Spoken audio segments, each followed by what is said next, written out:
Welcome back to the Coil Split, the Watson Tone Supply podcast. I'm here with Schuyler and Ben. My name's Andrew, in case you missed last week's episode. Yeah, welcome.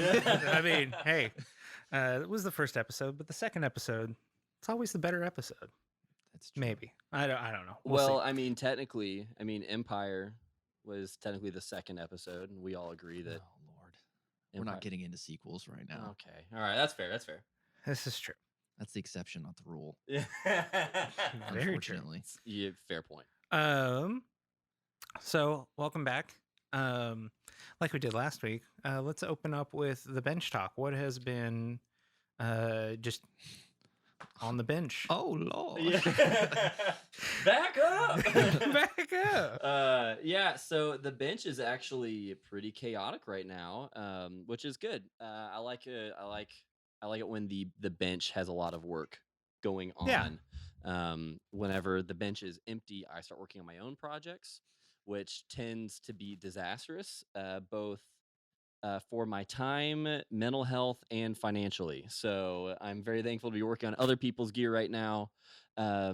We've got a J Maskus Jazz Master that's in here. It's the Schuyler one, mind you.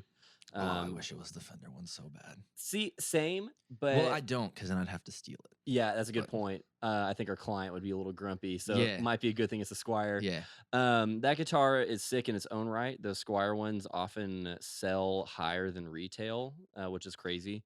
So that's a sweet guitar. I've got a Spark. I know. I don't know how. It makes but no sense. Just buy a new one. But I want to get this one. Well, a lot of dudes do aftermarket stuff to there, so I feel like there's like a perceived value that goes with that, but a lot of people are just selling them stock. Yeah. Yeah, I don't know. And a lot of the ones I see that have like mods to them, they're more expensive than the mod. Right, exactly. Like adding the mod to the other price. Yeah, I don't know. We could argue about that until the cows come home. Um, Drives me crazy. the other one that's I'm literally staring at it right now off camera. We have a gorgeous. I think only 250 were made in Europe. It's a Schuyler Sparkle Telly Deluxe. Super limited edition. Super limited edition Fender Special Run. Yeah, I actually Yeah, that hadn't color- seen it yet. That color's sick. That's a great color. Yeah. I lo- FSR, is that Fender Special Run or Factory Special It's Run? Fender Special Run. Oh, cool. Thank you, historian. I have an obsession, okay? It's fine. I don't have a problem. I do have a problem. Accurate. I've got a Ventera Telly Deluxe that's chilling over there by the bench. That one's sick too. I thought that was my old one. When I Dude, first he came. did. Yeah, I did. He walked in, saw it sitting in on the stand, and kind of did a double take. I'm like, it's not yours. And he's like, oh. Yeah, then I looked at the back He was like, and I "Oh." knew for sure it wasn't mine. Oh man. I do have my Jazz Master, which is chilling over there. That one's getting a new pick guard and new Jazz Master pickups. And then I'm actually in the process of doing a really big kind of showdown of sorts. I am taking a leap into wide range humbuckers, something I've played with in the past with doing an experimental set for my Fiesta Red Telecaster. But now that I have one of those like 72 thin lines, is that what those were? That Schuyler, Yeah, the the- natural one I was playing this morning. I mean, it was more than 72, but that's like the first year. So That's what they call them for that Schuyler run. But so that is going to be a platform for a major kind of proof of concept, but showdown of different ways to make wide ranges. So I'm going to do one that's magnet induced, like a bar magnet, like a normal humbucker. That's how the Schuyler ones come naturally. Then I'm going to do a rod magnet, like a direct loaded, much like a Strat pickup, but in humbucker bobbins. And I'm not going to mess with the winding or anything like that. Just going to see how those compare. And then I'm probably going to wind one from scratch and do the like screw magnets that would have been on the original QNIF Yeah. ones from back in the day. So my favorite. exactly. And so interested to see how they compare. Yeah. What's cost effective? Is this something I really want to offer? I hope the QNIF style ones are cost effective because I want them. Yes. Everywhere I've seen to get that type of magnet, I need to talk to my distributor, but I know it's not going to be. it's not. With the site I found them on, and I was really excited. They were like $3 a magnet, and you need 12 per humbucker. Yeah, So that'll probably just be a thing for me. yeah, like that'll be something that Because you don't like them. not as much. Yeah. It's definitely going to be something where I'm going to see if I can strike a balance of between what you like and what I like. And see, Give me the jangle, dude. dude. Well, Bright. I was okay. I'm getting way off topic, That's fine. but we were both serving. It's our podcast. This will facts. This will go live on not today. But the Sunday that we were recording this on, Ben and I were both playing at Hope Fellowship, our church here, and McKinney campus. yeah, the old MCK. But the middle child. yeah, facts again. The Ben was playing his White Falcon, which, sounds incredible. My favorite. Yes. And then I was playing that 72 thin line, whatever, and it was just jangle for days. Like the two of us both hit like a swell note at the end of service, and it was just like it was all sparkly. It was really nice. Well, I mean, I'm pretty sure both of the profiles were using some sort of AC30 style. Sure. So. Sure. There's Makes definitely Got that chime. for sure. Yeah. I mean, with us using Kempers made by the same, or not Kempers made by the same person, but profiles, Well, maybe. I mean, same the company. Yeah, there you go. Kemper's a Kemper. Yeah. But the profile is made by the same gentleman. Yeah. So they were both extremely sparkly. I was very shocked. So that'll be a really fun thing to do. I'm really excited about that. That's definitely going to be in the process. So it's going to be on the bench for a while as I'm winding those. And the last thing, and this is the thing that's going out the soonest, is a local kid doing some type of like math rock kind of like Midwest emo thing. Did this I know that's a polarizing genre between the three of us. Yeah. Yeah. These guys are going to do something really cool. I'm really excited. I keep telling them that they need to be a doom band instead because they keep doing stuff like that by accident. It's not even similar. I know. Not even close. They start doing like Midwest emo, and then it goes really minor, and they start playing a lot of droning notes, and I'm like, guys, you got to do. I mean, this if you're instead. doing doom, you got to do like the same note for like 2 minutes. They were getting pretty close. Yeah, I was pretty stoked on it. You guys know how I like that kind of stuff. Anyway, so Just show them sleep. that would be great. I'd be really interested to see how their music changes after getting into some of that stuff. Yeah. Because they're doing doom stuff It will ruin after their lives. listening to math rock. I can't imagine what they would do after listening to actual stuff. But anyway, so all that to be said, Actual. he has this very strange Telecaster that he did kind of like an offset cut on, which, to each their own. It looks pretty cool to me. He's an artist, so he did a really cool like custom paint job on it. Oh. So that's nice. The shape is interesting. Yeah, I don't hate it. It's like That's high praise from you, Ben. Honestly, it kind of looks like that. What's his name? Jacob Zatecki. oh yeah, Like not quite, right, but a little bit. It's more offset his than Mayonis. his. Yeah. Yeah, the mayonnaise guitar. Anyway, so what he's got going on is kind of like a Nashville telly. So he's got the telly neck, then the Strat middle, and then a telly bridge. Okay. My least favorite version of a Telecaster. Yeah, again, polarizing to be certain. But the cool thing is that well, not cool per se, but he well, I was about to say the cool thing is he broke it, which is not what I was trying to say. Cool for us. Yeah, great, right? It's great for business, but no. There was the middle pickup was kind of like a no-name pickup. And so whenever he was, getting it all soldered together, he did a great job soldering everything, but the pickup just died. Sometimes that happens. If we don't know where the pickup's been, it could have already had a loose coil, already been compromised. You don't know. So whenever that busted, I was like, hey man, I'll just rewind it for you. And then talk to him about doing a rewind or a new telly neck as well. He had an old Duncan designed in there. Gotcha. And those are fine to a point. But if you're trying to do something that requires maximum sparkle, definitely want to wind you something that's a little bit more bouncy for sure, especially in that neck position. Yes. Those Duncan designs are They're not bad, but they can get kind of woofy in the neck. Woofy for sure. Woof. Yeah, that's what they sound like. Just a solid woof. Especially with drive, definitely can get that way. Yeah. But anyway, and then he's got a Fender bridge. Yeah, I think it's like a 62 reissue bridge. That's what we decided it was. Yeah, and I'm really excited to hear that too. So Yeah. that's going to go up probably in the next couple days. So excited for that. I'll probably post some pictures on the gram so that way people can follow along with what I did for that. The gram. The gram. Hashtag the gram. Guys, it's 2012. So well, Speaking of of 2012. So I think it's important to kind of talk about the music that we listen to, just For to it informs what we do as musicians, but it also Not really. well, especially when Well, you get to mine. I mean, like, I mean, we're so all over the map. but like the musical influence that we draw from comes from other art. Sure. And so I always think it's cool to talk about what we've been listening to. So we're going to take a moment to do that. I think we should start with Schuyler. Really? Yeah. Okay. All right. Well, if we're starting with me, then I'm going to say a couple other things that we're listening to besides the main thing. I just love that it's the main thing. I just recently, for the first time, listened to the entire new United album.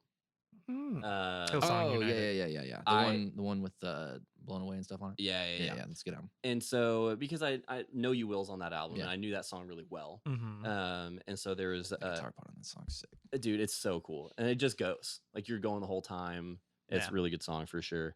That whole album's great. I definitely enjoyed playing through that. Our buddies in Nashville, Orthodox, have been dropping some new singles, so been checking those out. And then randomly, I've gotten into Wu-Tang Clan, and I'm not really sure what that's about. Hey, bro, Wu-Tang's good, dude. Yeah, no, I wasn't expecting you to tell me that today. No. But- No, this very pale ginger man, like, yeah, Wu-Tang. Yeah, I like Wu-Tang. But yeah, I was talking to the guy that I made that pink guitar, Ron Smith. He was trying to get me into Kendrick, Ron. and I kind of got into Kendrick, and then I use YouTube Music because I'm a nerd, and my YouTube Discover just started getting really weird. And then all of a sudden I heard something and it was like, oh, cool, like old school hip hop beats and like random Mortal Kombat samples. Like I'm in. And I was like, oh, this is Wu-Tang. Okay, cool. I dig this. I like it. Never actually knew what a Wu-Tang song was. No, I didn't. I can't say I'm surprised. No. Anybody that knows me was not shocked by that statement in the slightest. But yeah, Not at all. I think it's been a fun musical deviation for me recently, kind of shake it up a little bit. Yeah. So, yeah, that's me. So back to the topic of 2012. Oh yeah. So I've What are been you doing the opposite of listening to music new to me. A lot of like Paramore, but like old Paramore.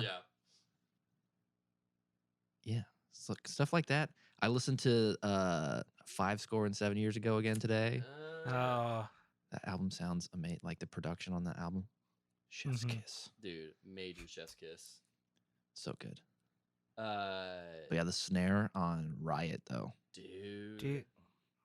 So good. Not even So talking good. about guitars. yeah, the drums. Drums. The drum mix is so good. Drums. Hey, we can appreciate all aspects of You know, music. I do want to say something. We do that a lot. That we'll be Talk about drums. Yes, the three of us will be listening to a song, and it could have a ripper guitar riff. But bass just beats. those toms. Yeah, literally, I can count. I should say, I can't count the amount of times we've been listening to something and been like, "Bro, these drums sound so good." None of the three of us play drums. No. Ben kind of can. I've dabbled. Yeah. I would never consider myself a drummer. No. I wouldn't consider you a drummer. Thank you. I would take offense to that, and so should every drummer ever. That's awesome. What about you, big boy? So on Friday, I was supposed to work a gig doing front of house for a 90s band, like a 90s cover band. And I was told, hey, someone else like needed to fill in. So I was like, okay, whatever. So I just went. I know guys in the band, and so um, they played all these like really good '90s like alternative rock and all that, and I was like, there's something distinctly missing from this set list. The Red Album. The Red Album by Third Eye Blind, and then there's the Blue Album. I've been listening to those like for the past 2-3 days nonstop. Nice. Um, if you haven't listened to those, like, what are you doing? Like, you need to brush up on some late '90s rock and roll. It's true. Just the facts Talking of about life. like good guitar tone. Oh my Oh, gosh! for sure. Like overall, that the production value of those albums, so good.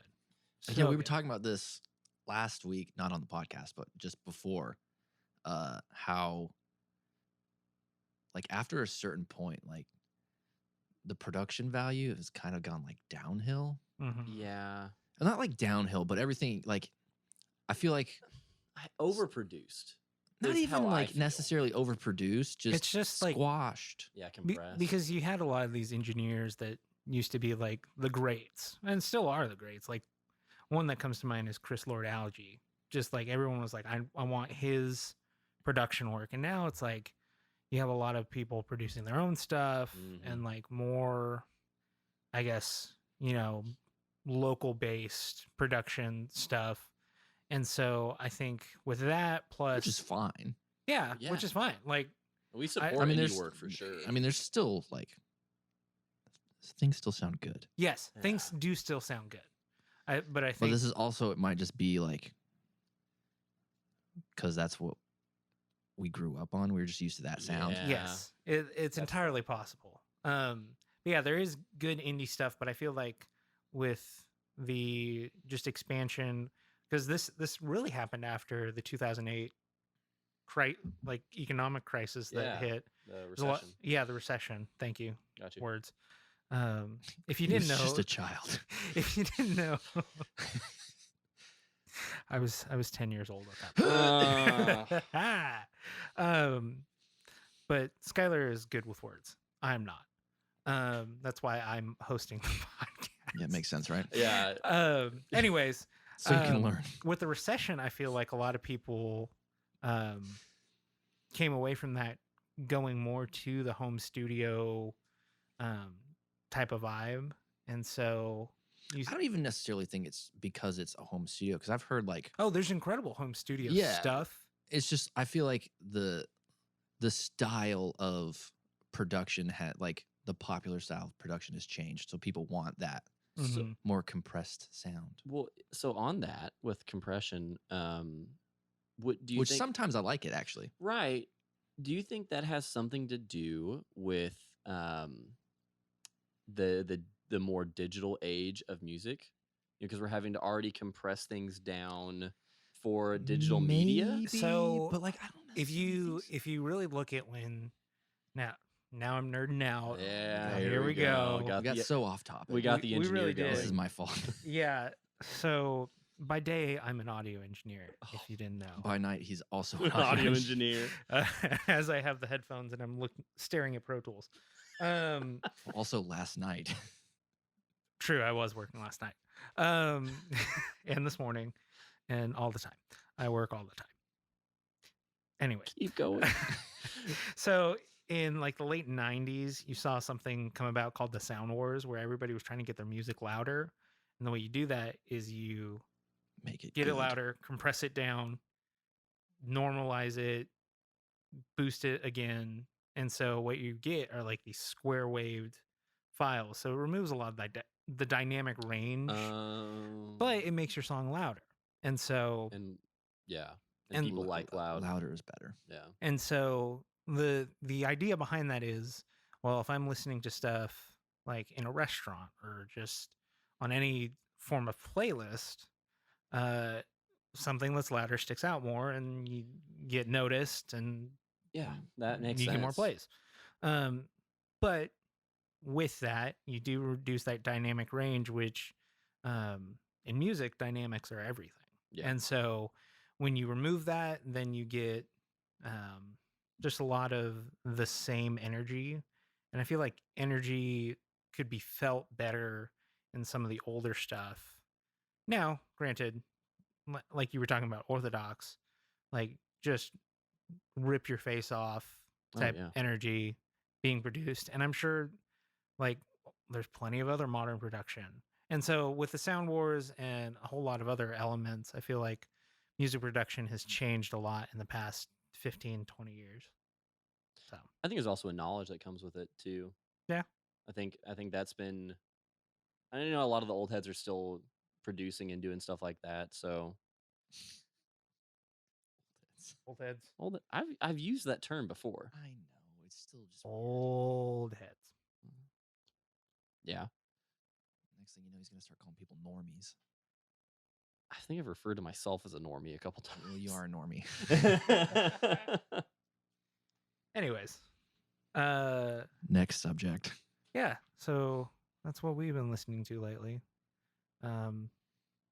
But what? You have confusion face. Perplexed. What? Oh, sorry. I completely blocked out what you had talked about because we talked about that for so long. I was like, no, Andrew, you gotta go. And I was like, oh, Third Eye Blind. That's right. Yeah, you literally did. Yeah. I super blocked that out. But you were blinded. My third eye was blinded, and so were my other two. You guys and your ears. Mainly those. You guys saw them live recently, yeah? I wouldn't say recently, but yes. Was that pre-COVID? Oh yeah, it was 2019. Yikes! Oh, great show though. It was.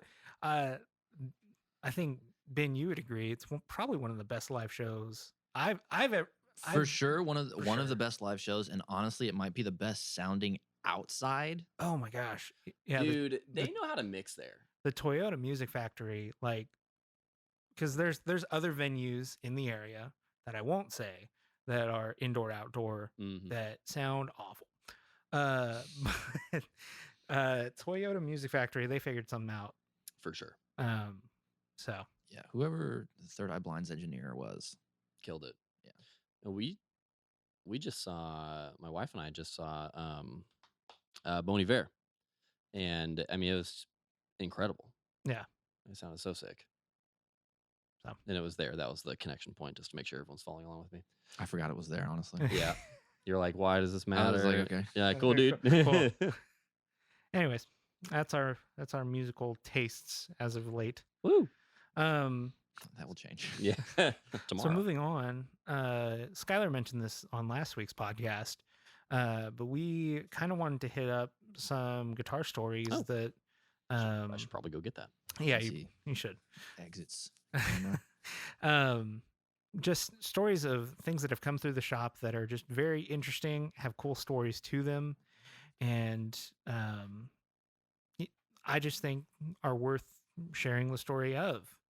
Because there's a lot of guitars that, people buy them from Guitar Center and just put them on a rack, which is cool. I didn't buy that from Guitar Center. I bought it at Guitar Center. Okay. Just confused silence. It's like, yeah. You never, do some shady deals outside of Guitar Center, man? I can confirm. I understand the distinction. That I have done that. I was like, what's the difference? I want to clarify that we're talking about gear. Yeah, no drugs were involved. Yeah. This is a drug-free household. Anyways, so what is this guitar that you have in your hands? All right, so this is what we don't know. Well, yeah, there's a whole lot going on with this this guitar. This is what Ben and I lovingly refer to as a family guitar. This is a never trade, never sell, unless it's to each other. So that's what this is. Now, as far as its construction, that's a whole nother story, which we would need to dive a little bit into its history, how Ben got a hold of this guitar, and how it came way to me, and we can kind of explain what's happened to it over the years. Yeah. So, Ben, after you. As a teenager, as one does, I had a Schecter. And I decided I didn't like it anymore. And so I, for a while, it took me a while to find someone to finally trade me. Meanwhile, you're just seething. Like, I don't like this guitar. Yeah. Yeah. Well, I was like over the metalcore guitar thing at the time, and I was like really Right. getting back into Strats. Fair. So I was like, I put it on Facebook. I don't remember which group it was. It was before Marketplace. Right. Oh, Pre-marketplace. Well before Marketplace. But yeah, so I put it on Facebook, and this dude hit me up. He's like, "Hey man, like, I got this 7-string if you want to trade." And I was like, "I don't really play 7 strings, bro. Do you have anything else?" He's like, "Yeah, I got this weird Strat thing." Enter weird And Strat thing. so it didn't look like that. Fair. Well, the body did, and the neck did. It was beat up. Yeah. But it didn't have a white guard, and it didn't have Strat pickups. But I saw it, and I noticed that the headstock said lead 2, and I knew what that was because I'm a giant Fender nerd. Yep. I also knew that that wasn't the right body. Right. But I was like, that's sick. So I traded him. Little did I know that when I said, yeah, let's do the deal, he thought I meant for both. So he gave me both, and I said nothing. And so then I traded the 7-string for... I always forget about that. Yeah.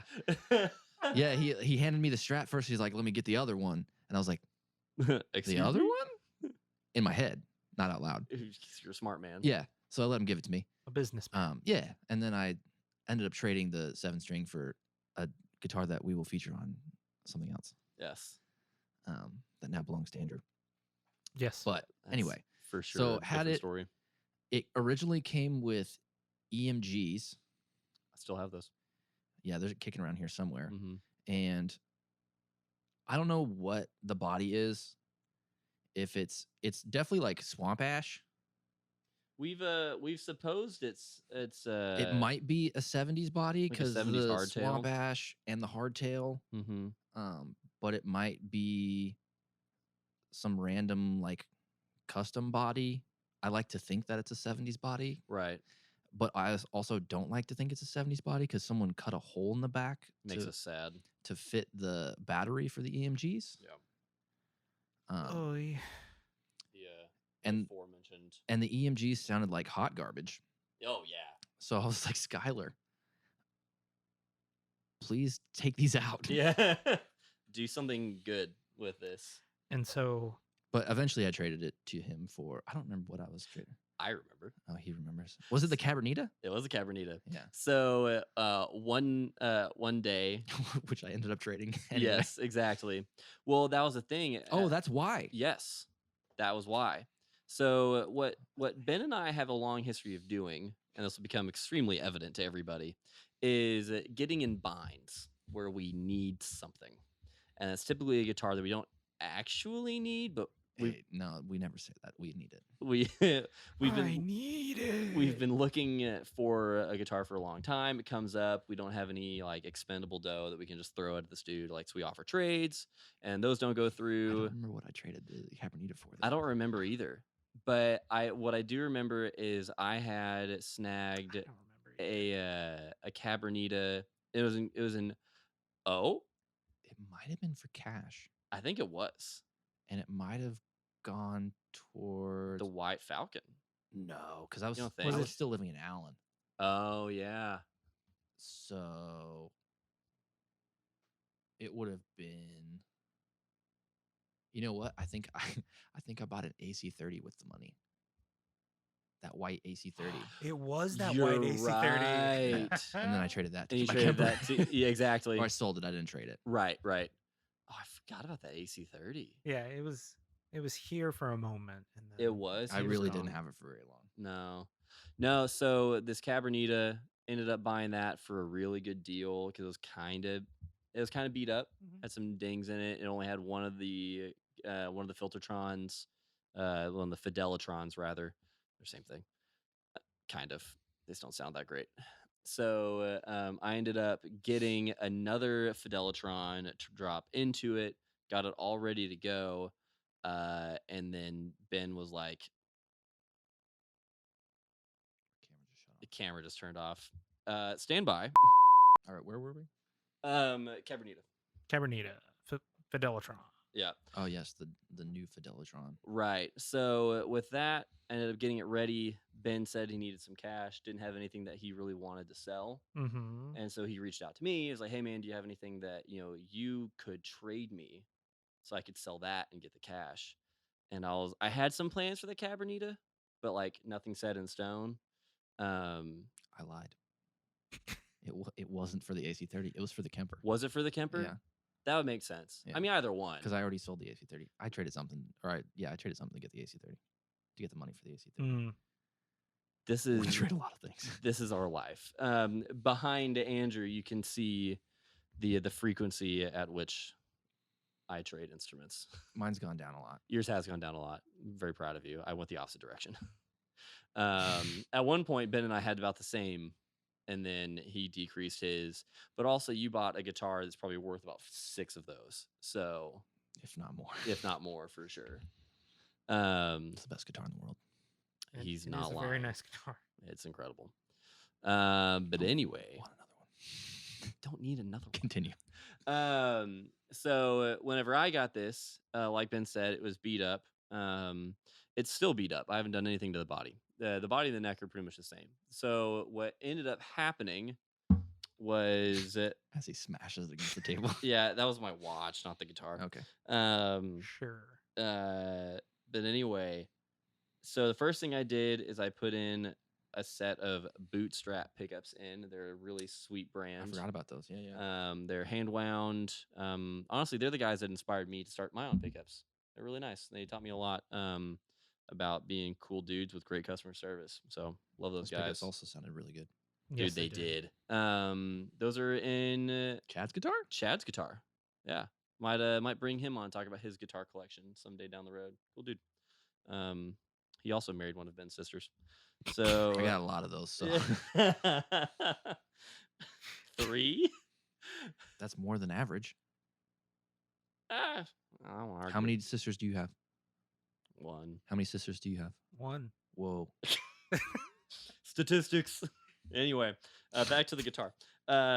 So around that time, I ended up swapping it for this mint guard, which is really sick. Which is the correct choice on everything. For Almost 90%. yeah, we'll go with a hard 90. Normal 5-way switch. That's great. And then I did do the Gilmore. I did do the Gilmore, and what I did. So hang on. What is the Gilmore? Oh, well, that is a great question. So for the uninitiated, the Gilmore mod is also called the 7 sound mod. And what that does is gives you 2 more pickup configurations than a standard 5 switch typically allows. So, and you have your typical bridge, middle, neck. Well, this also gives you neck and bridge in parallel, and either neck, middle, and bridge all in parallel, or the other way around, depending on how you put it. I don't really know if it makes a difference depending on which way you make it, if it's neck and middle with bridge in parallel, or if it's middle and bridge with neck in parallel. I've never A/B'd it. Who knows? It can't really be that big of a difference. But so that's the Gilmore mod. The thing I'm really proud of with this guitar is well, there's 2 things now, but the thing I was proud of then is I have a little 3-way toggle switch on here. And this is a very custom, I figured this out very late at night circuit. And it's a noise canceling circuit. I have 2 gummy coils. Gummy coils. I'm hungry now. I have 2 dummy coils stashed away under the pick guard. And what those do is they counteract the winds on the other pickups, offering basically a humbucker, but without additional magnets. So what that's doing is it's canceling out the frequencies that would have like all of like the 60 cycle hum in it. Mhm. I'm trying not to be too technical about it, but Yeah, 'cause no one cares. that's fair. I mean, it's what it is. But the cool thing about this is that if you think about it with a Strat, you have 3 different types of winds going on at any given moment. If you're on your neck or your bridge, they're wound the same direction. If you're on your middle pickup, it's wound the opposite way, so you can be hum canceling in positions 2 and 4. Well, also in position 2 and 4, it's already hum canceling, so you don't need a dummy coil. So I essentially wired a reverse or a dummy coil switch for the neck and bridge, or the middle, or take it completely out for the positions 2 and 4.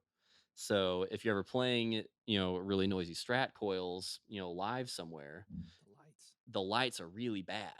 So this allows me that if I take this, to a venue that's super noisy, I think I actually inspired this mod. you absolutely did. Because I was so Yes. mad because my Jazz Master was so loud. Yes. Yep. And so I ended up taking something similar that I made for that Jazz Master, which is also incidentally over there. It's not mine anymore. It's his. It's mine. This happens a lot. The wonderful world of trades. Yes, I needed that ASAC Classic, you did. which I'm now selling. Which you're now selling. If And anyone's it's just a looking. super fun little thing. Again, these proofs of concepts that I come up with, turn into real things that work really well. I'm really excited. But the coolest thing about this now is that whenever I made my very first set of pickups, they needed to go in a certain guitar, and that is this guitar. So this guitar, which is a family guitar between Ben and I, also is home to my very first set of Strat single coils, first set of pickups I ever wound, which were inspired by Another guitar which that I own, which is that will also be featured at some point. Again. which actually was the topic of our first guitar stories that is on YouTube, maybe still. yeah, still there. Okay. Yeah. We'll make a new one. Yeah, for sure. Those are some of the best sounding Strat pickups on the face of the planet, and no one can convince me otherwise. I don't think Ben and I are trying to argue. Oh yeah, no. But We if someone literally on just the tried to internet is, recreate they're 'em. wrong. What were you saying? No, No. Ben was Oh, confirming okay. that by Yeah, yeah. saying we thought they sounded so great. The entire point of making these pickups was not just to start me making my own pickups, but to clone the Schecter Strats. Yep. Those, again, the best Strat sound we had heard. And so we're like, we need to make that. And I basically did a ton of research, figured out how to do it, and essentially cloned to the best of my ability those Strat pickups. And like almost emotionally close. Like there Yeah. was like a very teary moment when it hit. Dude, it might even be closer than we think though, too, because this guitar has a maple neck Mm-hmm. and yours has all rosewood. Yeah. And that is definitely a different body wood. Oh, 1,000%. It's probably alder. Yeah, Yeah. that would make the most And sense. that's swamp ash And for that's swamp sure. ash. So that's, Or ash. It might not be swamp ash. Who knows? who cares if it came from a swamp or not? It's just ash. But anyway, that's not true. But so now this is definitely a trophy piece of the shop for a lot of reasons. It's got, a giant beefy baseball neck. Chunky. Dude, it's a fat neck for sure. But it's just cool. It's definitely a conversation starter, and it's got a lot of history between, the two of us, and now it's an important part of our history as a business. So Yeah. it's a little bit about the lead 2, Yeah. Super cool guitar. the lead Strat, The lead Strat. Yeah, it's not a lead 2. the Strat 2. The horns are the wrong shape. Yes, and it's got too many pickups. It's accurate. True. But yeah, so there's our first Coil Split guitar story. Yeah. Hope you all enjoyed that. It's actually the whole point of the podcast. Yeah.